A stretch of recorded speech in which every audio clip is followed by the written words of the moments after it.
Assalamualaikum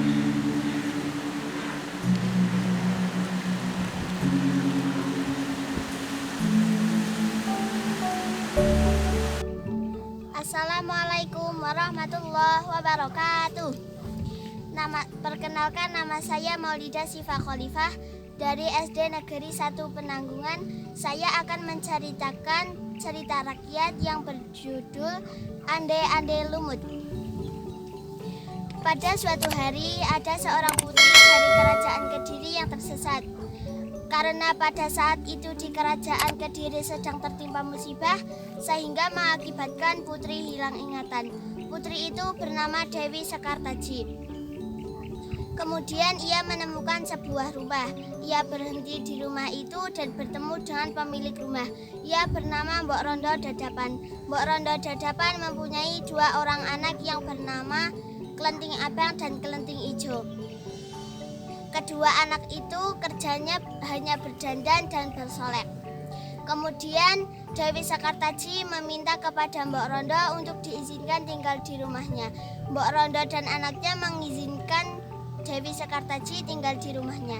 Tetapi Dewi Sekartaji harus mengerjakan semua pekerjaan rumah karena pada saat itu Dewi tidak ingat siapa namanya.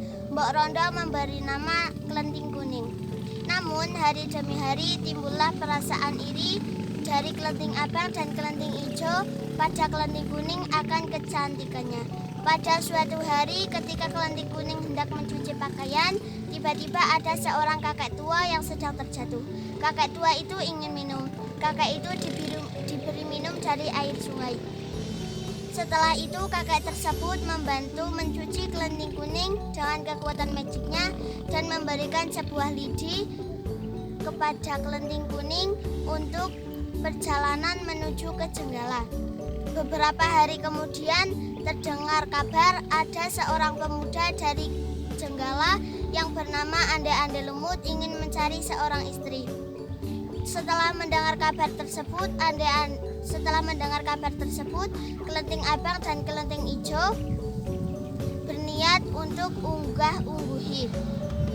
Kelenting Kuning juga ingin ikut kakak-kakaknya, tetapi Kelenting Kuning harus memakai baju compang-camping dan berdandan sejelek mungkin.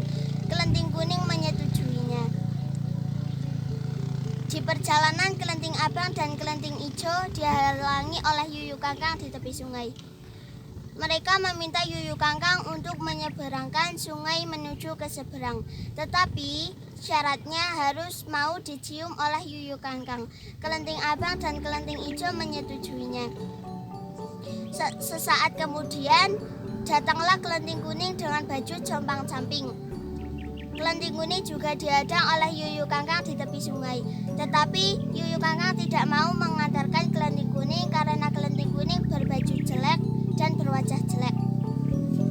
Kemudian putri memukul Yuyu Kangkang menggunakan lidi yang diberikan kakek tua itu.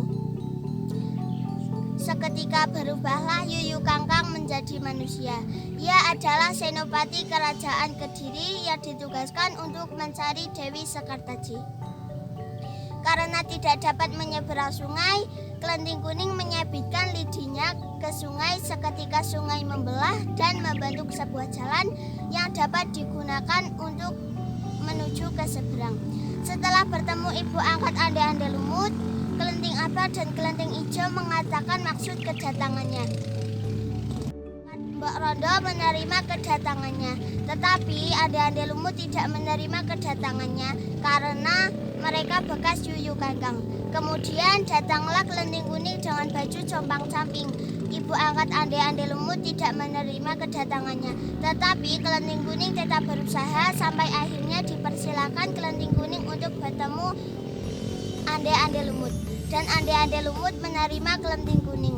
Setelah melihat wajah Ande-Ande Lumut, ingatan Kelenting Kuning langsung pulih.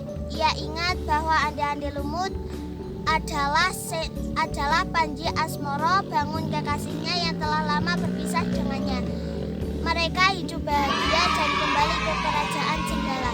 Sekian cerita dari saya. Terima kasih. Wassalamualaikum warahmatullahi wabarakatuh.